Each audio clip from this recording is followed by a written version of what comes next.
Sejarah Kerajaan Pajajaran. Bisa dibilang bahwa Kerajaan Pajajaran merupakan kelanjutan kerajaan-kerajaan yang berdiri sebelumnya, seperti Kerajaan Tarumanegara, Kerajaan Galuh, Kerajaan Kawali, dan Kerajaan Sunda.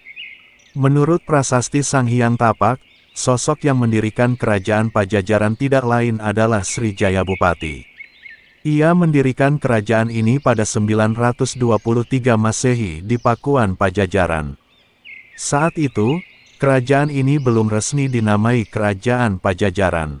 Setelah dipimpin Sri Jayabupati, tahta kerajaan ini lantas jatuh ke tangan Rahyang Niskala Wastukancana dan pusat kerajaan pun dipindahkan ke Kawali. Pada tahun 1428, Sri Baduga Maharaja atau Prabu Siliwangi dinobatkan untuk menerima tahta kerajaan Sunda dan kerajaan Galuh sebanyak 2 kali. Penobatan tersebut juga menjadi periode akhir kerajaan Sunda dan kerajaan Galuh, serta menjadi awal periode kerajaan Pajajaran yang beribu kota Pakuan Pajajaran. Setelah Prabu Siliwangi, tahta kerajaan ini lantas diteruskan oleh raja-raja lainnya. Nama semua raja tersebut telah termaktub dalam naskah Babat Pajajaran, Carita Warugaguru, dan Carita Parahyangan. Masing-masing naskah tersebut punya urutan nama raja-raja yang berbeda.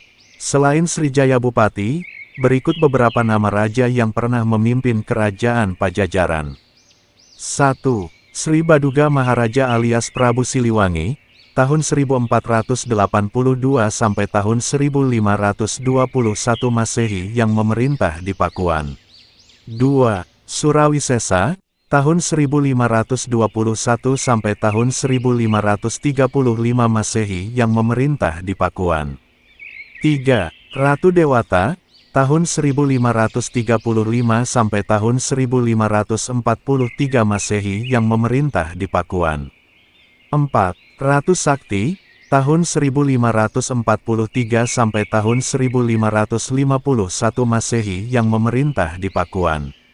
5. Ratu Nilakendra, tahun 1551 sampai tahun 1567 Masehi, meninggalkan Pakuan karena serangan Hasanuddin dan Maulana Yusuf. 6. Raga Mulia, tahun 1567 sampai tahun 1579 Masehi yang memerintah di Pandeglang. Masa kejayaan kerajaan Pajajaran diraih saat kerajaan ini dipimpin Sri Baduga Maharaja. Kerajaan Pajajaran saat itu dalam keadaan tentram dan teratur.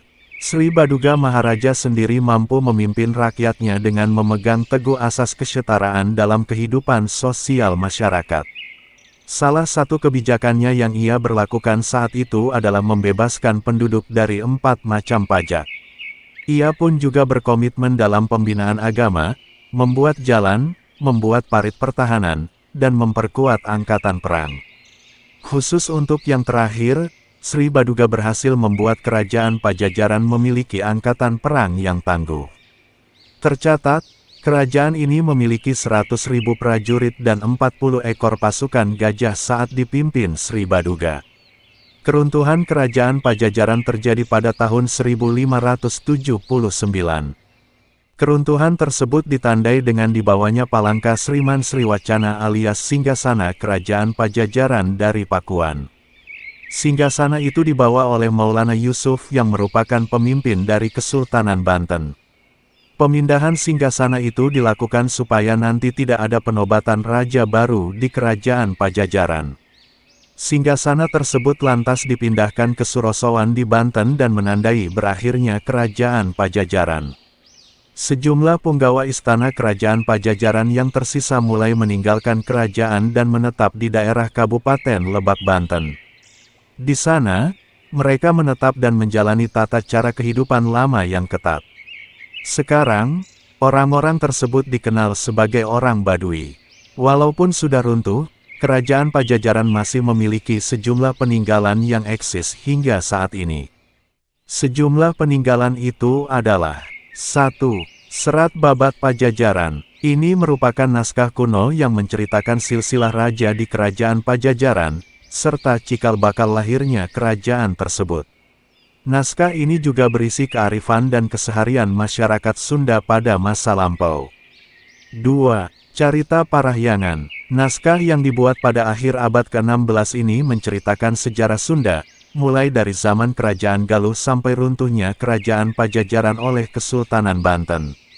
Naskah ini juga memuat berbagai nama tempat, baik yang berada di dalam kekuasaan Kerajaan Pajajaran maupun daerah lainnya di Pulau Jawa. Sebagian nama daerah itu masih ada sampai sekarang. Beberapa di antara nama daerah itu adalah Ancol, Ciranjang, Cirebon, Gunung Galunggung, Kabupaten Kuningan, Gunung Puntang, Rancamaya, Citarum. Dalam naskah ditulis Tarum. 3. Carita Waruga Guru. Kalau naskah ini dibuat pada akhir abad ke-17 atau sekitar awal abad ke-18. Naskah ini sendiri ditulis di atas kertas daluang dan memakai bahasa Sunda kuno. Di antara dua naskah sebelumnya, naskah ini dianggap sebagai naskah kuno termuda dan termasuk naskah periode transisi yang memiliki nuansa Islami. Isi naskah Carita Waruga Guru berkisar tentang silsilah raja-raja di Kerajaan Pajajaran yang dirunut dari Nabi Adam. Isi naskah ini secara tidak langsung menggambarkan pencampuran budaya Hindu yang sebelumnya dianut orang Sunda dengan ajaran Islam yang baru datang belakangan. Beberapa pihak meyakini bahwa sebetulnya isi naskah ini sebelumnya adalah sebuah cerita lisan. 4. Prasasti Batu Tulis. Peninggalan Kerajaan Pajajaran ini terletak di Jalan Batu Tulis nomor 54, Batu Tulis, Kecamatan Bogor Selatan, Kota Bogor, Jawa Barat. Prasasti ini dibuat pada tahun 1533 Masehi oleh Raja Surawisesa yang merupakan anak Sri Baduga Maharaja alias Prabu Siliwangi. Prasasti ini memuat tulisan Sunda kuno yang berisi kekaguman Surawisesa kepada ayahnya.